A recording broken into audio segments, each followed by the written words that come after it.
வணக்கம். ஒரு முக்கியமான விஷயத்த பத்தி இன்னைக்கு நம்ம பேச போறோம். யோசிச்சு பாருங்க. அரசாங்கம் ஒரு பெரிய வரி குறைப்பு அறிவிக்குது. நம்ம எல்லாரும் சந்தோஷப்படுறோம். இனிமே மளிகை சாமான் செலவு குறையும்னு. ஆனா 6 மாசம் கழிச்சும் கடைக்கு போனா விலை அப்படியே தான் இருக்கு. அப்போ அந்த தள்ளுபடி அது எங்கே போச்சு? ஒரு மர்ம நாவல் மாதிரி இருக்குல்ல.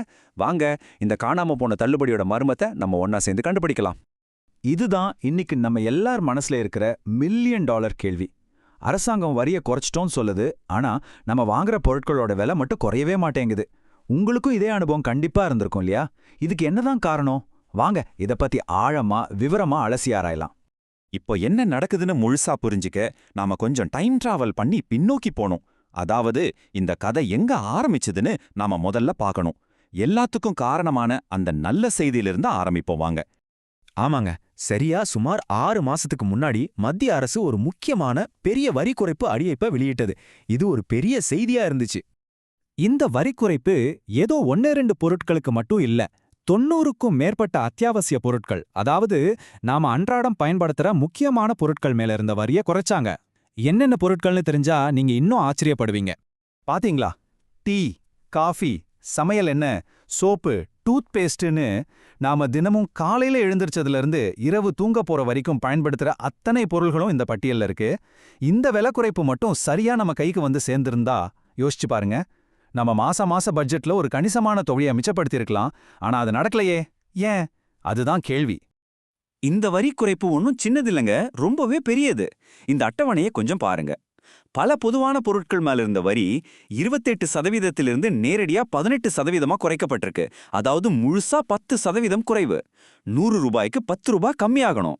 சில அத்தியாவசிய பொருட்கள் மேல இருந்த வரி 18 அல்லது 12%லிருந்தே வெறும் 5% குறைக்கப்பட்டிருக்கு. அப்போ விலையும் நல்லாவே குறைஞ்சிருக்கணும் இல்லையா?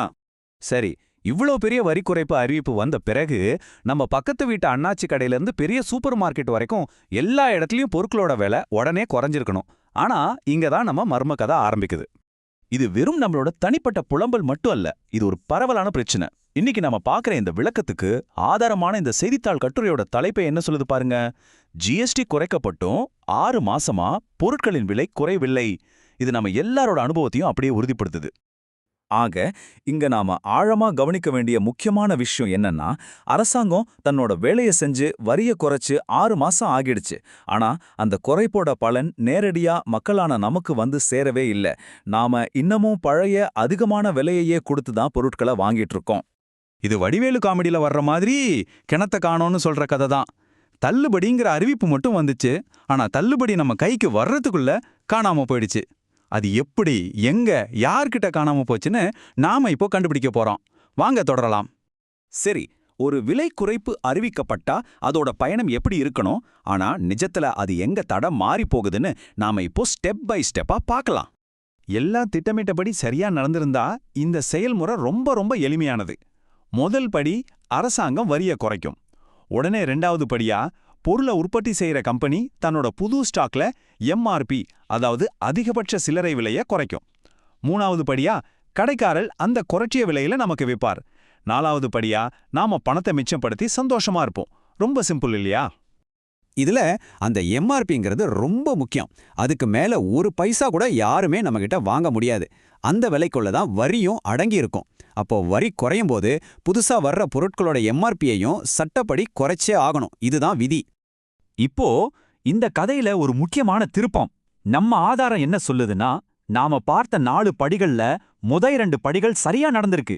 அரசாங்கம் வரிய குறைச்சிருக்கு, உற்பத்தியாளர்களும் அவங்க வேலையை கரெக்டா செஞ்சு விலையை குறைச்சு புது எம்ஆர்பி போட்டு பொருட்களை அனுப்பிட்டாங்க. இதுக்கு என்ன அர்த்தம் தெரியுமா? விலை குறைப்புங்கிற அந்த நல்ல விஷயம் ஃபேக்டரியிலேருந்து புறப்பட்டு உங்க வீட்டுக்கு பக்கத்துல இருக்கிற கடைவாசல் வரைக்கும் பத்திரமா வந்துருச்சு. ஆனா அந்த கடைக்குள்ள நுழைஞ்சு பில்லிங் கவுண்டரை தாண்டி நம்ம கைக்கு வரவே இல்லை. அங்கதான் ஏதோ பெரிய தடை இருக்கு. அப்போ ஏன் அந்த பலன் நமக்கு வந்து சேரல? இந்த கடைசி மைல் சிக்கல்னா என்ன தெரியுமா? பொருள் உற்பத்தியாளர்கிட்ட இருந்து புறப்பட்டு நம்ம கைக்கு வந்து சேர்ற அந்த கடைசி கட்டத்துல ஏற்படுற பிரச்சனை தான் இது. அங்க என்னதான் நடக்குதுன்னு இன்னும் ஆழமா பார்க்கலாம். பிரச்சனை இங்க தான் ரொம்ப தெளிவா தெரியுது. இடது பக்கம் பாருங்க என்ன நடக்கணும்னு இருக்கு. கடைக்காரங்க புதுசா வந்த குறைஞ்ச விலை ஸ்டாக்கை எடுத்து விற்கணும். ஆனா வலது பக்கம் பாருங்க நிஜத்துல என்ன நடக்குதுன்னு. அவங்க கையில இருக்கிற பழைய ஸ்டாக்கை பழைய அதிக விலைக்கே வித்து தீர்க்கறாங்க. சரி, அது தீர்ந்த பிறகு விலை குறையுமான்னு கேட்டா அப்பவும் இல்ல. புதுசா வந்த குறைஞ்ச விலை எம்ஆர்பி ஸ்டாக் மேலேயும் பழைய விலையே சொல்லி விக்கிறாங்க. இங்க தான் நமக்கு ஒரு பெரிய செக் வச்சுட்டாங்க. இத நான் மட்டும் சொல்லல. சரோஜா மாதிரி இருக்கிற பல நுகர்வோர் உரிமை ஆர்வலர்கள் இத ரொம்ப தெளிவா சுட்டிக்காட்டியிருக்காங்க.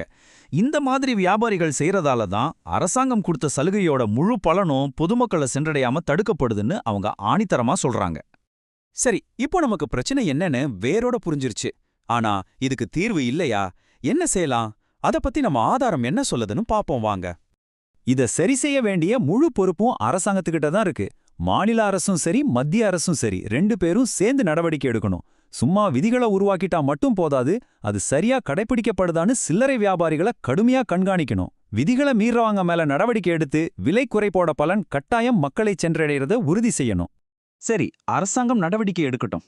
ஆனா ஒரு நுகர்வோரா நமக்கு இங்க முக்கியமான பாடம் என்னன்னா, விழிப்புணர்வு தான் முதல் படி. விலை ஏன் குறையலன்னு நாம புரிஞ்சுக்கிட்டு அதை பத்தி பேச ஆரம்பிச்சாதான், கேள்வி கேட்க ஆரம்பிச்சாதான் இதற்கு ஒரு தீர்வு கிடைக்கும். இந்த முழு விவரத்தையும் தெரிஞ்சுக்கிட்ட பிறகு அடுத்த முறை நீங்க கடைக்கு போகும்போது சும்மா பொருள் எடுத்து வண்டிக்குள்ள போட மாட்டீங்கன்னு நம்புறேன். அந்த பொருளோட எம்ஆர்பியை கொஞ்சம் கூர்ந்து கவனிங்க. இது புது ஸ்டாக்கா பழைய ஸ்டாக்கான பாருங்க. விலை குறையலனா ஏன் குறையலனா தைரியமா கடைக்காரர்கிட்ட கேள்வி கேளுங்க.